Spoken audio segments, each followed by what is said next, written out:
The Hope, Truth and Hope tour has been about showing the truth, whether it's today standing in Mount Airy, the woman who had two heart attacks, and yet a system says she's not disabled. Or a middle-aged white woman named Amy, whose mama is named Mamie, who said that she's renting a trailer for $450 a month that can barely be lived in. Or whether when we were standing in Navassa, North Carolina, on a place that corporations had dripped poison into the soil that contaminated the water table so much that one lady held my hand and said, there were 16 of us. There are only 2 left. And the other 14 all died from cancer. Placed here by corporate greed.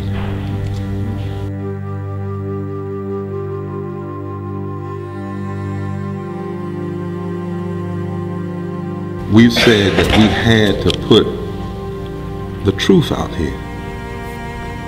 And here we are. Here we are in a place where poverty and pain is exacerbated and as extreme as it's ever been since the Great Depression. And only if we tell the truth, only if we see it, there's another North Carolina. That if we refuse to see it, we do it at our own peril.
Once again, I'm Waylon Whitley, and I'm from Pantego, North Carolina.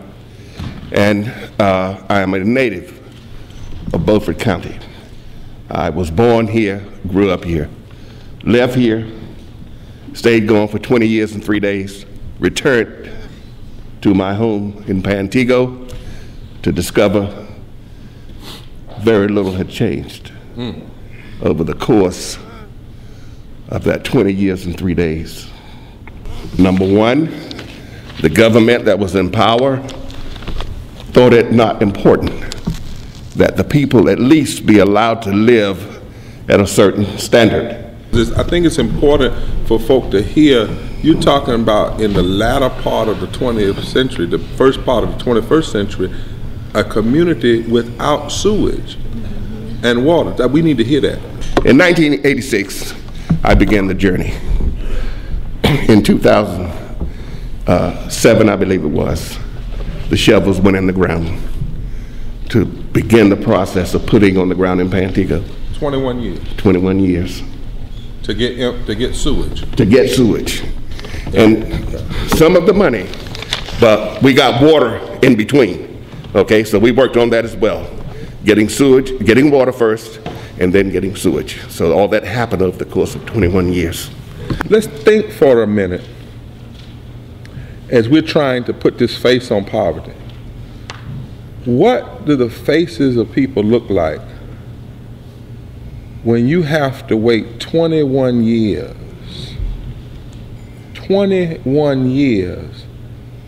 for a system to take care of your waste and just to provide you water? It's clean drinking water. Clean drinking water. And yet, in a community down East North Carolina, they had to wait 21 years to drink clean water and have their waste properly disposed. Reverend Bob, yeah. Let me say this before you. What I failed to say was this. When you do not have a sewage system, that's what I want you to talk you about. are required to have in Beaufort County a septic tank, which will contain the waste from your home. That's what I want you to talk about. I say again, both human and kitchen. Am I getting through to you? When you don't have that, you don't have a clean drinking water, you are relying on a well, which is a hole down in the ground from which your water is being taken on a daily basis by an electronic pump. Imagine, if you will, a storm coming, flooding the community.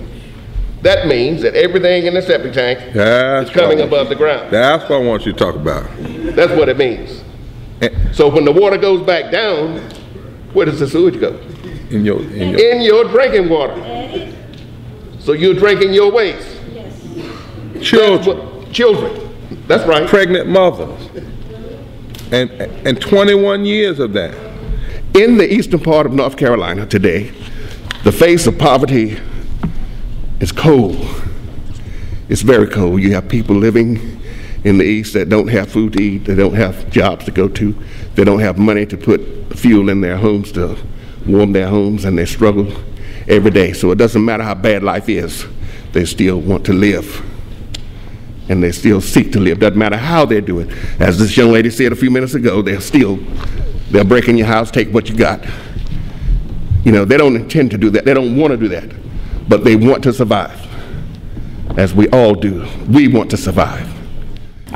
My name is Dorinda Gatling, and I'm the clerk for the town of Roper, and I'm here to speak about a twofold dilemma.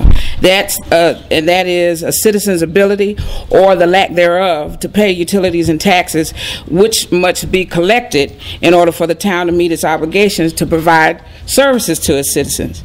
And Roper, as a small rural community, mirrors many communities across northeastern North Carolina. We provide water and sewer services for our citizens. Many who live in our community are elderly, as the mayor said, are elderly and live on fixed income. They live in homes that have plumbing which needs to be upgraded.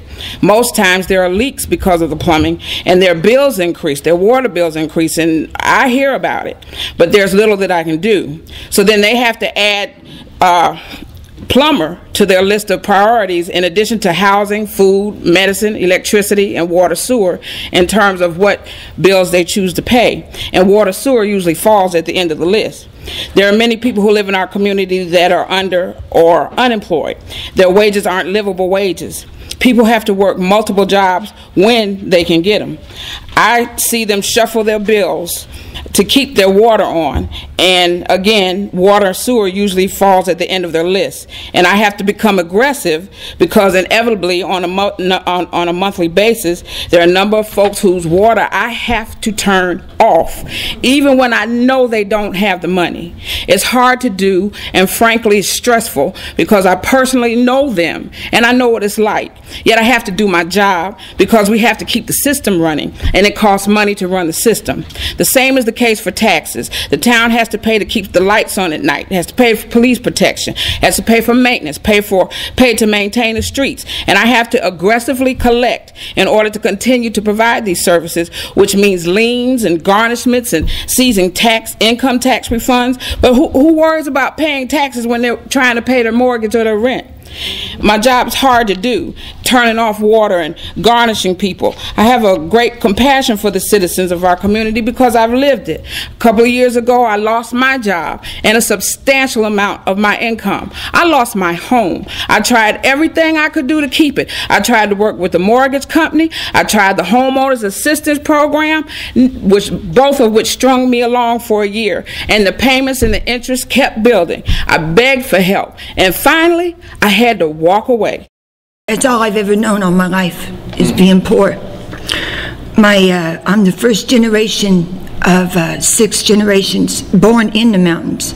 My folks went up north and worked in car factories.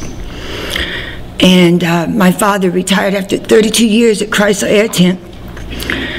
And when Chrysler had their crisis, they took 20% of my father's pension. And a year later, they gave their executives a bonus, but my father's never gotten back his pension. And what I had told her when she come down and she was asking about if I objected, I said, I don't know no other way of life. This is all I've ever known.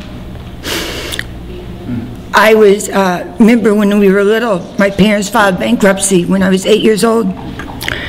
And I know what it's like to go to bed hungry as a child and wake up hungry and go to bed hungry. And after a while, your stomach stops hurting, but when you take that bite of food, it hurts. Jeez. And I know that there's people, I worked the minimum wage jobs, and I was at Nurses Aid from 1978 to 1996 that emptied the bedpans for minimum wage. And then I got sick, and I couldn't get health care, and I medicated myself, and I am an addict, and I'm not ashamed to say that I'm a recovering addict. Praise the Lord. Okay?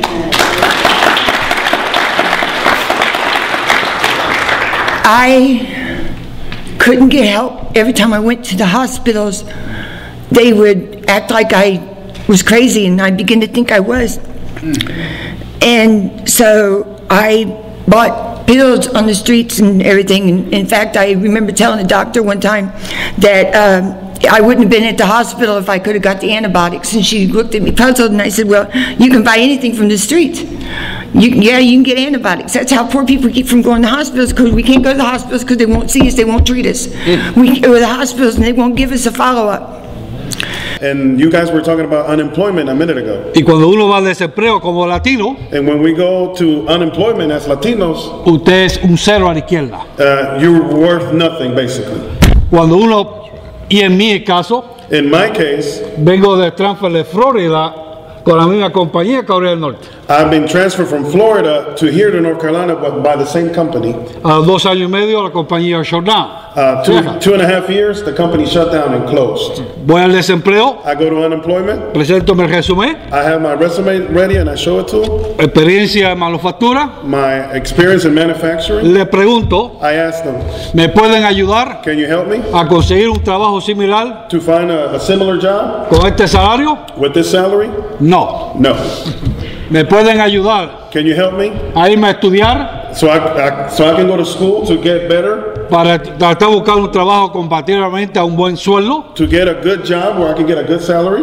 ¿O solamente te damos And they told me, we're only going to give you, algo que tú aprendes de computadora we can only help you to learn how to use the computer. y 2 o 3 cositas 2 or 3 things, y el resto es tuyo? and the rest you have to take care of it yourself. Entonces, ¿somos pobres o somos ricos? Are we poor or are we rich? ¿Dónde están los beneficios? Where are the benefits? Apliqué para el Medicare, I applied for Medicaid.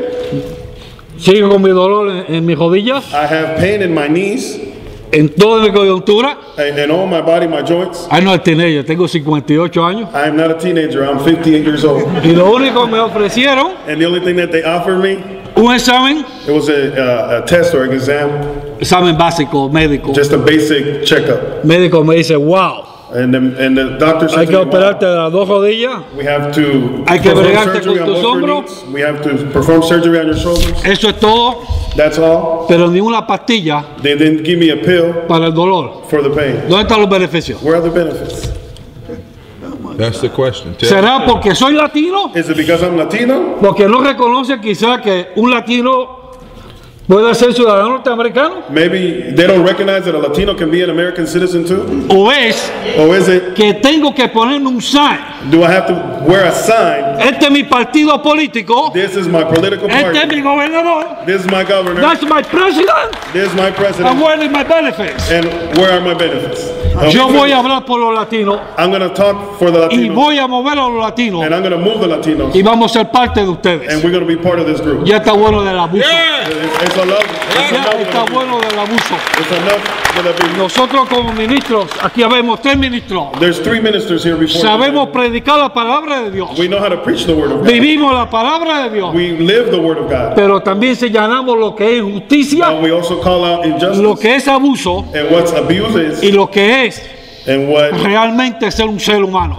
really means to be a human Tenemos que being. parar estos abusos. We have to stop this abuse. Dios le bendiga. God bless you. So, what do you see as some of the things that are needed right here in this community? We've been talking about jobs and housing. Well, same thing y'all been saying, the housing. You see all these old houses, I guess they need to be pushed down. Our light bill is high. It's really, Yeah. how long have you The been streets, 20 years now. here? 20 years. Have you but you've never, like we're here today, all of us coming, you've never seen anybody really come here and say, let's focus on. Never. And how long you been here? I've been here like over 30 years. Over 30 years. Yes, sir. And you haven't seen that kind of focus in time. No, sir. Do you think things could change if folk would focus on it and say, look, we're going to focus on education, focus on housing, Yes. focus on jobs? Yes. Yes. That's why there's so much trouble around here because there's no active, there's no job, there's nothing. I mean, it's nothing. Let me introduce you to my friend Mary B. She's works for the AFL-CIO, one of the largest unions in the country. And one of the things she's been talking about is just talk to her about the kind of job you need. I mean, it's not just a job. What y'all want to see? Some type of activity, some type of something. Because I mean, first of all, we had to go so far to even try to get a job, put applications in. Rocky Mount, Tarboro, whatever. I mean, first you got to have money to pay somebody to take you somewhere. You know, unemployment office is not even in our area. We had to go to another town to go to the unemployment office. The unemployment office not here? You don't have one in Scotland? No, sir. Oh, No, sir. Roanoke Rap. Oh, there again comes Roanoke Rap. Everything's Roanoke Rap. So the focus is on. Okay, go ahead, man. So what kind of jobs, even if you drive to Rocky Mountain, what kind of jobs are you applying for? I mean, construction, anything. I mean, painting, anything. I mean, it's just that a lot of people don't have nothing to do.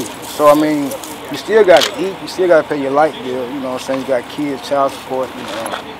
So, I mean, a lot of times people just go for what they know. I mean, and that's the street. I mean, we living in poverty like these houses, like this, have been here like that 15, 20 years. Same conditions. They don't mash them down, nothing like that. But if you had an industry here, what you saying, you had an industry here that's gonna pay a living wage, you would gladly be working. I mean, that's your heart, Yes. and you want to stay here and help build up this community. But the opportunity is not here. Right. I mean, a lot of people want to work. They want to do something different, but it's nowhere to go. How do you feel, either one of y'all, when you hear politicians? I'm not talking about party, but politicians either say poor folk are basically lazy, or they don't even talk about the poor. They talk about the wealth and the middle class. How does that make you feel when you see TV and it's as though folk don't even know you? But not only that, though, you can go across Main Street and you don't see none of this on the other side of town. Okay. I mean, you don't see these trees still here from the hurricane. Okay. Abandoned warehouses like right over there. You don't see that. So it's not just invisibility from beyond. It's right here. It's right here. Right. It's right here. How does that make you feel when folk just act like a community doesn't exist? It hurt because I mean this is our home. This is where we at. You know what I'm saying? But when you go across town, man, you see the different environment. You know. I mean, that's like 5 minutes away, right across the street. That's still Scholar Neck. You know. Go ahead. And our youth, our kids, you know, they have no activity, nothing to do. You know, they have no place to go play basketball, things like that. You know, kids should have something to do. You know, that's why most of them are in trouble, in jail, going to jail. Because we don't have anything for them to do, don't have jobs, you know. So it ends up becoming a pipeline to prison. Pipeline. Let me ask you, this is a philosophical question, but it's a part of what we're trying to do. What if, I know there's been some racial division and what, but do you believe if black folk and white folk and Latino folk that are all struggling with poverty could come together. Yes. And people would really say, we're going to seriously focus on this issue of economic justice, because whatever hurts this side of town actually hurts the other, because, I mean, it all hurts. Right. Do you think if that happened and we put poverty and transforming community at the center of our discussion, some change could take place? Yes. Yes. Hi, my name is Jason Thompson, as he said. I am a former homeless individual. I have been homeless in this county and a few others throughout North Carolina. I have slept in a very wide variety of places, and one of them, actually the most comfortable, was actually in my car. I've slept in storm drains, under bridges, a lot of places that I wouldn't want to actually, tell my family. And my experiences with being homeless has actually led me to employment. I work for Rockingham County Help for Homeless. I'm able to help other individuals. Sorry. I actually work now in the homeless community with others like me that have struggled.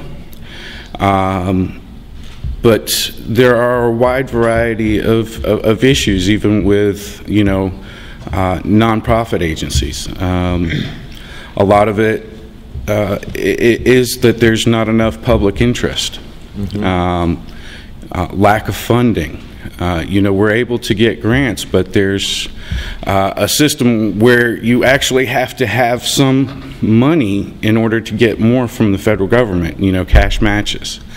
Donations are down. And I just wanted to, raise some awareness that there is a need.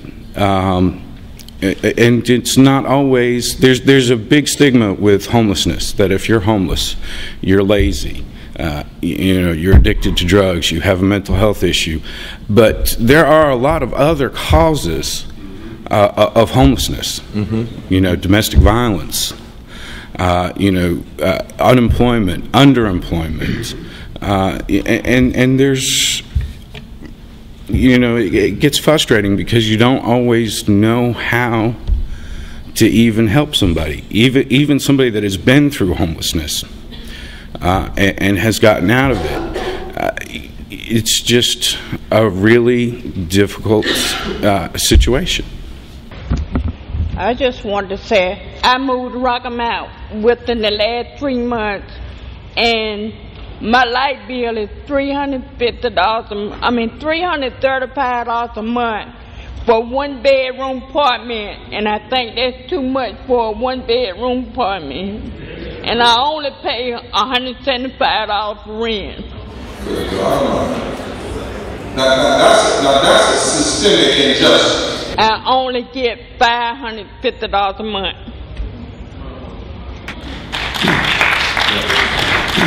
I was allowed $885 a month.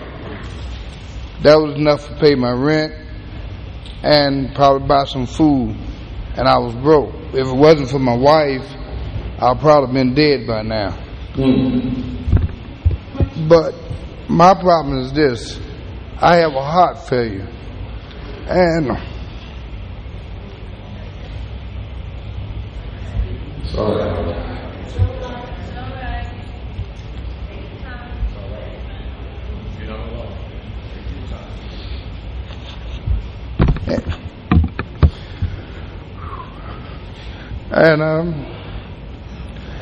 I can't even see the doctor now. They tell me if I go to the doctor, I have to pay $400, $500, or $3,000. Just today, I had a doctor appointment, got there, and they told me that you can't see the doctor.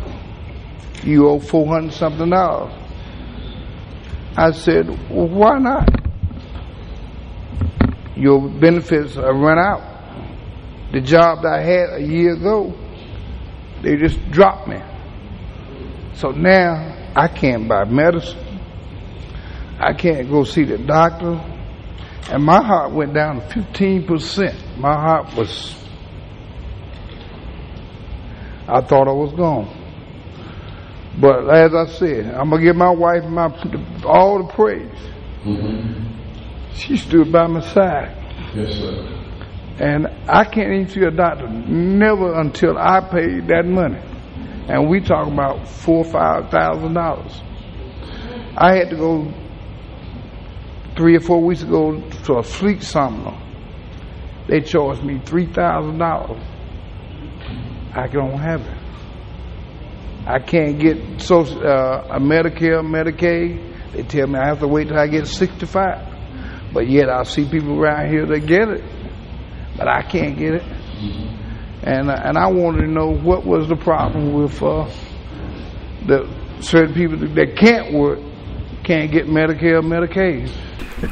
I just want to say I'm not homeless. I'm living low-income housing.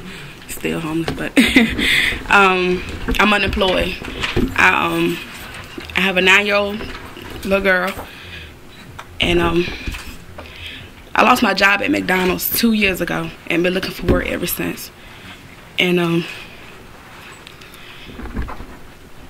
I heard the guys saying how hard it is trying to take care of home, but it's 10 times harder on a woman with a child.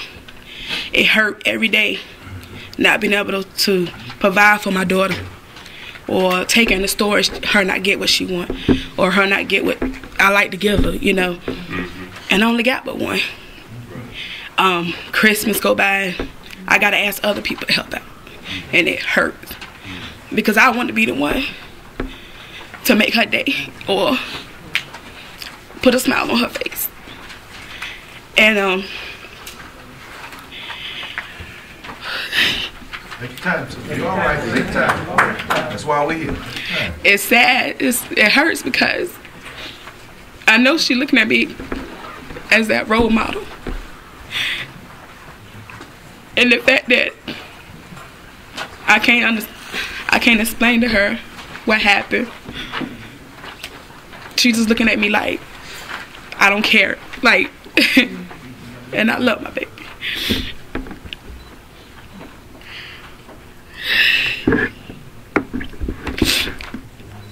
Then it's being in low-income housing. I don't have rent, but I still have that light bill.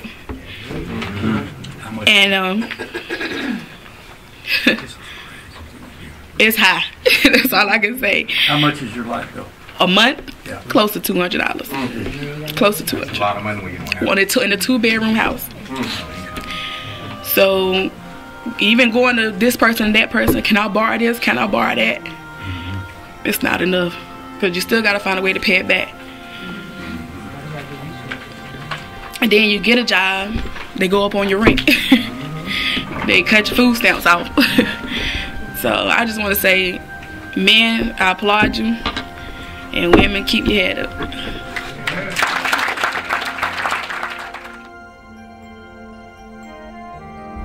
The scourge of poverty amongst great plenty is unacceptable. It is a betrayal of our foundational claims as a people. So, whatever else, this portrait of North Carolina is intolerable. And to cure it, to fight back against it, we need your discussions, your stories, your power in the richest nation in human history that just cannot be tolerated